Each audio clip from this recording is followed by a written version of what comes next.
excited about the rodeo for Chloe time. Oh, get out of here. We're all excited more for the rodeo, guaranteed. So as you all know, Chloe Manke is one of us, and I want to read the mission because too many words for me to remember.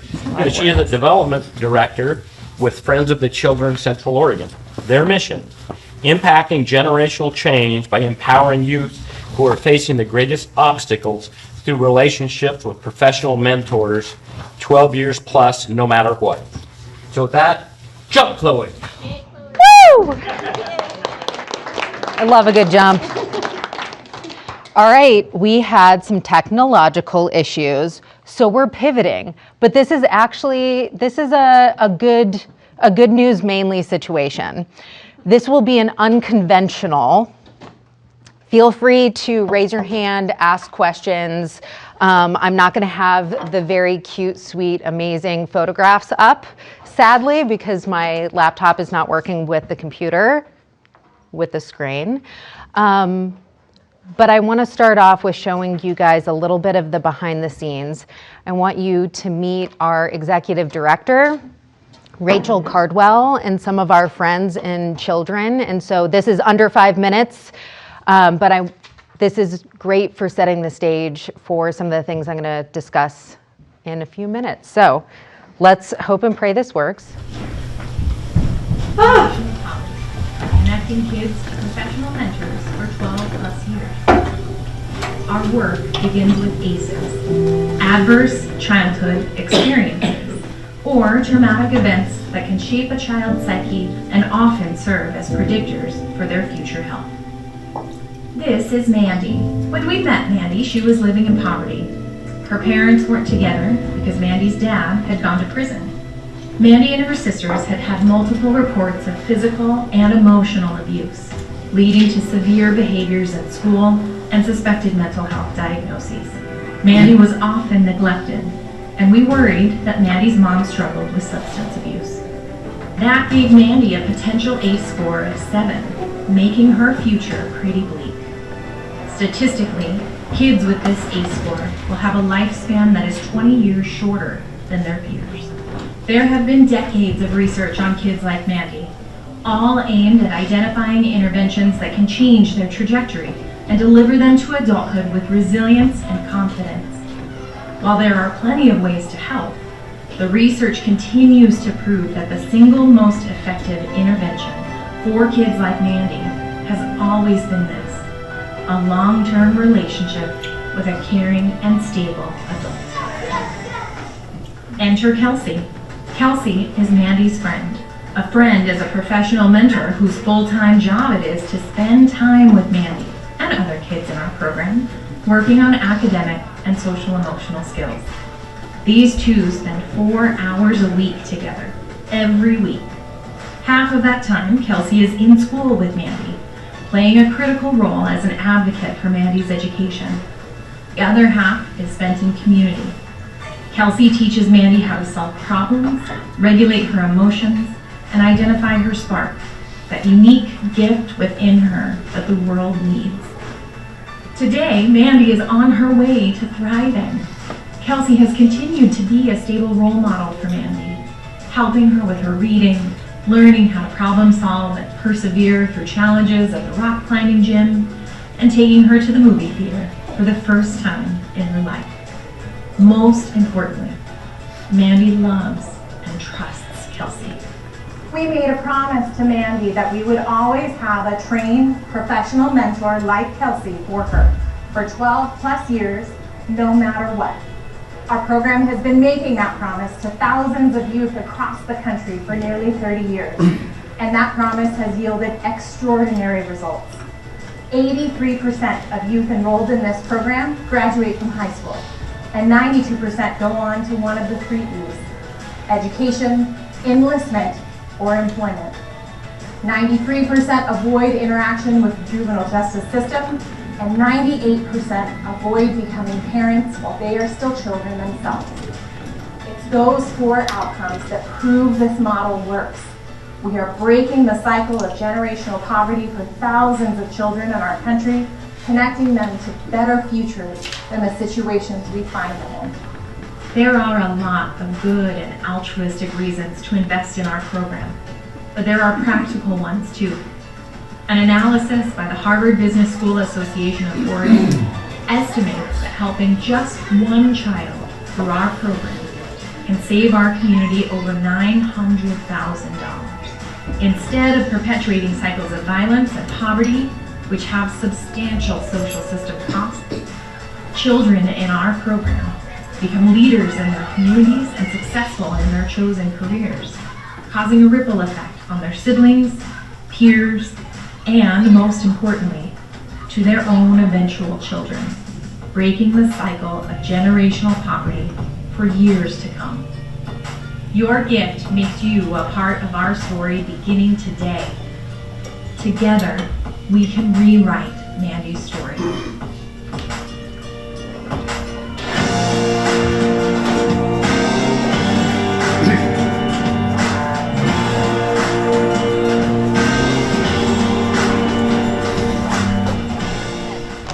Okay.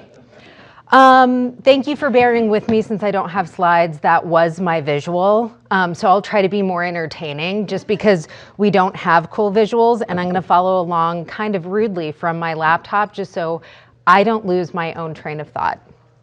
So you heard a little bit about from our executive director, and you got to see a little bit of our ranch. Who here visited the ranch a couple years ago? You have, okay, perfect, awesome. I'll touch on that because we have a lot of really cool and fun things changing around the ranch. And so when this was shot, it was before a lot of cool stuff has happened and that is going to continue to happen. Generally, I give a presentation that's a little bit different. And because I'm part of this club, I wanted to give you a different and maybe a little bit more intimate view of what we do, what we're going through, and where we're headed. I really want to start with telling you that we're going through the selection process, which is extremely hard and stressful, and it's one of the best things that we get to do every year. What that looks like is Carolyn, our program director, spends a lot of time every year between December and right now reaching out to community partners. That looks like schools, school counselors, principals, teachers. There's CASA of Central Oregon. There's all these other, there's the social services system. We have so many partners in Central Oregon that make this work possible. And so what that looks like, and I want to cover this because it's really interesting, and it's one of the first questions I get, which is, how do you choose kids? That's the hardest part. It's the hardest part because there is more need in Central Oregon, and probably, unfortunately, everywhere, than there is programs like this. So Friends of the Children started 31 years ago in Portland, Oregon, by an incredible founder, Duncan Campbell. He actually spends part of his year out in Sisters. He was at our last fundraiser, which was incredible. He was celebrating a birthday, a big birthday as well. But he started Friends because not only did he see a need, he lived that need. And part of the selection process that we go through every year and iterate on is based heavily in data, but not completely in data. So you heard Rachel mention an ACEs score, an Adverse Childhood Experience score. And you heard Rachel talk about some of the pretty grim outcomes for children who have 6 or more ACEs. All of our children experience poverty in Central Oregon, everyone that's in our program. A lot of our kids have experienced divorce, an incarcerated parent, domestic violence, physical abuse, substance abuse, and chronic neglect. I pick out those 7 because those are the 7 we see the most of. And that means that their outcome down the road, socially, emotionally, their economic power down the road is statistically far, far worse than their peers. So we make a commitment to every child we extend a spot to for 12 and a half years. That means they come into our program at 5 or 6 years old. They typically have an ACEs score of 6 or higher, and they will be paired with a full-time professional mentor called a friend from that day through high school graduation. It's very unique and it's very long-term for a reason. Part of the data that's been going on for over 40 years shows us that the single most important factor for any child who has experienced generational poverty and abuse is having a caring and consistent adult in their life. And that's what we give every kid in our program. So as Carolyn is under this grueling time speaking with community partners, caregivers, children, we are tasked with picking 19 kids for slots in our program this spring. What that looks like is we're not a mandatory, we're not court mandated, so all of our programs and any of the children who come into our care, this is a long agreement that we talk through at every step of the way with our caregivers, because they must consent to this, ultimately. We have parents, kinship care, foster care kids, so it looks really different based on every single child who's offered a spot in our program. Once that happens in June, we get to do this really fun, awesome thing, which is kind of a family we don't call it orientation, but we bring them out to the ranch, and that allows them to meet all of our friends, our staff, myself, see the ranch, see the facility, ask some questions, also chat with other peers, other caregivers in the program. And then in the next hour, everyone from our program is invited, every single family. And so we really want to build community on top of just our interactions with kids, but also with caregivers. So the few of you have come out to the ranch, was 2 years ago, 2 or 3 years ago. In that time, I want to share, and I actually brought some of our gratitude reports, which is basically like our annual report. And it's great as far as really painting a picture of who we work with, how we work with them, why we work with them. But I want to share that currently we have 82 children and families in our program. We will jump to 96 by June. And part of this growth, our growth trajectory, is we really want to serve 128 children by 2028. Which is aggressive, and we're gonna do it. I'm really excited about it. But we serve children anywhere from Madras to La Pine. We have a cohort of 16 children in La Pine and 2 friends who are full-time down there. And so we continue to hope, as we grow towards that 128 by 2028, that we will also grow the cohort down in La Pine as well. I want to pause and just see if anyone has any questions before I dive into some of the stuff that's going on, maybe at the ranch or our process. One of the first slides showed some statistics, and like the graduation rate from high school was 83%, I believe. Mm-hmm. What comes to my mind that's just as good, if not better, than the Redmond School District does, which would be amazing. Which is what? Sorry. Higher graduation rate than normal for Redmond Oh, schools. yes, yep. Well, and what's interesting, and I'm glad you brought up the statistics. So 83% graduate from high school, 92% after graduation, they enroll in one of the 3 E's, so enrollment, enlistment, or employed. 93% stay out of the juvenile justice system, and 98% do not become parents when they are still children. This is something that we track every year with every child, no matter what. So we don't just track academics, we also track social, emotional, and behavioral. So we just went through this process of our quarterly evaluations, which is we benchmark with each and every kid. And some of it's based on like the goals that they want. Like if they want to learn how to ride a bike, sweet. We want to make that happen. If they're academically challenged, we want to make sure they get time with Mandy, our full-time board certified teacher, that she has one-on-one time with them, so that if they're behind in reading, she made leaps and bounds of a difference last year doing one-on-one literacy tutoring. And so we're planning to launch that this summer again, along with our fun stuff like STEM programs, sports camps, etc. On the side, the not so fun part is Mandy has these, what I would consider really fun, literacy tutoring sessions. And that helps create a space where kids who might not, and a lot of our kids have trouble regulating in the classroom.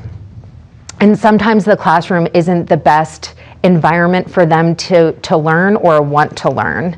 And so that time is so precious with Mandy because she saw a 30% increase of kids getting to their grade level. Now, this is a national problem, as we've probably all seen on the news, which is the academic slide since COVID is grim. It is not great, and that is across the socioeconomic divides. So that's something that we're working on internally, and something that, quite frankly, we're going to spend a lot more time working on. We just did a half-day retreat last week with the full staff, and the two most important things that we're focused on are academics, because quite frankly, teachers, the school system, they do not have all the resources, all of the money, all the things that are needed to make sure that every child is successful. We sadly don't live in that world, at least right now. The other piece is we really want to focus on mental health initiatives. We have this fantastic program with Juniper Mountain Counseling in Bend, and they have made it so that every single child in our program or caregiver who is referred to them gets to jump the wait list, and they are getting mental health care for free. Same with our friends. Our friends are in this work with caregivers and their kids all of the time. It is heavy, it is hard. And so to be able to get them free mental health care counseling is a huge deal. This is, you think about every single friend has a roster of 8 children. That's 8 families, 8 multi-dimensional, very complicated sometimes crises going on. And so that's something that we want to continue to iterate on, and quite frankly, find other mental health care providers and partnerships outside of just Bend. We need it in Redmond. We're going to need it in Prineville. We need it in Lapine. We're trying to find ways to have, gas cards and things like that, so our Lapine families can at least get to Bend if they need to for that counseling.